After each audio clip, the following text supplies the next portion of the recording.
watching Inside the Fights. I am your host, Ashley Luther. This interview is being brought to you by North Atlanta HRT. I am here at SBG Buford. This is Straight Blast Gym. I am here with the winner, Critics' Choice 2015 Breakthrough MMA Fighter of the Year. I am also sitting, this gentleman has a undefeated career 4-0. If you actually calculate his amateur record along with your pro record, he's on a 10 winning streak, which I think people may underestimate him a little bit. Not saying that. He's one not to underestimate. But, ladies, this gentleman has a sweet tooth, so if you want to get with him, just make sure you know that. After every fight, I think he gets a little something sweet. That sounded so bad. He is going to be fighting on March 25th against Tanner, the Hammer, Saraceno. NFC 83, center stage. I'm sitting here with Jared Night Train Gooden. Sorry, I just had to do that. That's perfect. That's how I want them to announce me. See? Yeah, how are you doing? I'm great, cutting weight right now. I feel great, still feel strong. I just can't wait to put on a show March 25th. So you're cutting weight. What is your walk around weight right now? I usually walk around about 205, sometimes 210, and I cut down to 170. Lovely. How's that going? It's great. I love it. I love eating healthy. Once I cut off the junk food like Chipotle, I go down to about 190, so it's not that bad. All right. So I'm going to jump right into it. A lot of people are saying that Tanner Saraceno is one of your toughest opponents ever. Not components, opponents. What do you have to say to those people, and is it true or is it not? I believe it's very true. Tanner's a wrestler, and wrestlers, they're really hard, man. I love jiu-jitsu, and I love MMA, and I love to make people break. I love to see it in their eyes, and I love to break people. I like to see it, and it's hard to break a wrestler, and Tanner's a wrestler. He's a great wrestler. So, like I said, I'm still going to get the win, but he's going to be harder to break, and I like that. I like that little bit of danger that I get from him, you know what I mean? I think about it, I'm just like, it's going to be hard, it's going to be tough, and I get a little excited, really excited, actually. Yes, I mean, not only is he a wrestler, he was featured on WWE's, I want to say, it was Tough Enough. He was also started out in Thai boxing as well. I mean, I think his first fight, he knocked the guy out in 30 seconds. And all of his fights right now currently has been either KO or TKO. The majority of your fights from amateur to pro have been submissions. I know you like that rear naked. So what have you done to train for this fight, and have you trained any differently for this fight compared to the other ones? I've been training with a lot of wrestlers. I've been meaning to work more wrestling, period, but I have been working with a lot of wrestlers, and just pushing me just to make sure, like, if he shoots, I can sprawl, and just make sure I get my shots, you know what I mean? Because, like I said, I love jiu-jitsu. I love submissions. Submissions are better to me than knockouts, because when you tap, that means I've broken you. Knockout, anybody can close their eyes, clench their jaw, and throw a Hail Mary and knock somebody out. But you can't just like close your eyes, throw a submission, you know what I mean, and get lucky. You have to be skilled there, and like I said, I just love breaking people. It's fun. So, and for all of your fans out there, what belt are you, and how long have you been training in Brazilian Jiu-Jitsu? I'm a purple belt. I've been training 4 years, going on 5 come June, with Philippe Gentry. Philippe's the perfect jiu-jitsu coach, man. I rarely lose in a jiu-jitsu tournament, and that just, I don't know, it's all because of Philippe Gentry, you know. He's molded me into this man from a boy, you know. I joined this gym at 17 years old, now I'm 22. I'm 4-0 professional, you know, so he's molded me into the man I am today, and I have to thank him.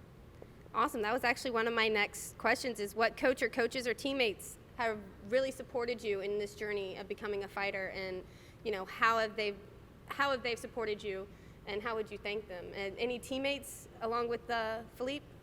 Teammates like my coach, Patrick Barger. He is also my coach and my teammate, you know, and I love to thank him. Pat Barger, Philippe Gentry, my teammate Alan M1. They've helped me inside and outside of the ring to grow as a man, and like I said, we're in here busting our ass 6 days out of the 7 days, sometimes even 7 days out of the week, and like I said, they've helped me out immensely, you know, so I can't thank them enough. I really wouldn't be here without them. I'd be a bum. So thank you guys. Thank you so much. I doubt you'd be a bum, aren't you, in IT? Like, you're a really smart guy, aren't you? Yeah, I actually really am smart. A lot of people don't realize that. They think some fighters, or they have this misconception that some fighters are just dumb, but... No, you have to be, to do what we do, you have to be really smart. You have to pick up on small things that a person does, especially in the cage.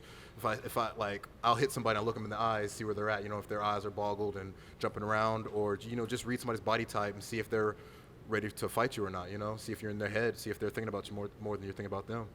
I love that. One thing that I really enjoy watching in the ring is like when the fighters enter in. And are you one of those fighters that stare down your opponent, like from entry all the way to like, oh, what? I stare them down as soon as I see them. Like, as soon as I walk through from the back, and I just stare at them like as I'm walking to the cage.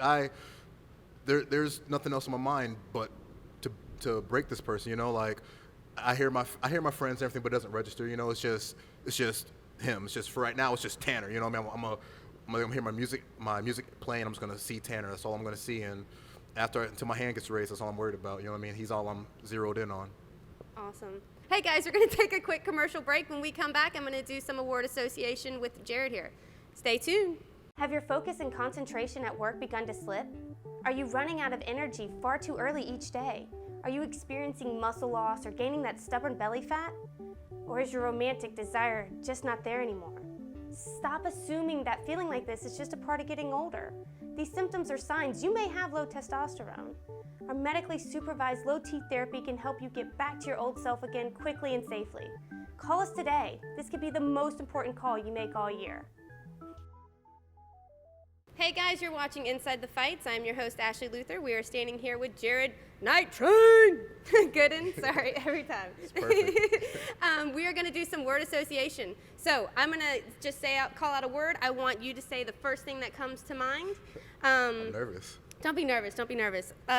Cake. Oh, eat it, 100%. I want it right now. SBG. The best. Mental toughness. It's everything. Tanner Saraceno. He's going down.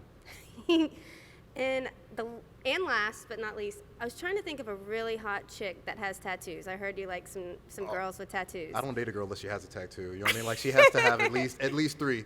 The least is 3. So ladies, you hear this. At least 3 tattoos. He likes sweets, especially after the fight. You like massages too? 100%. I'm selling you here. We got massages too. I was gonna say. What kind? No, I'm just Oh my God.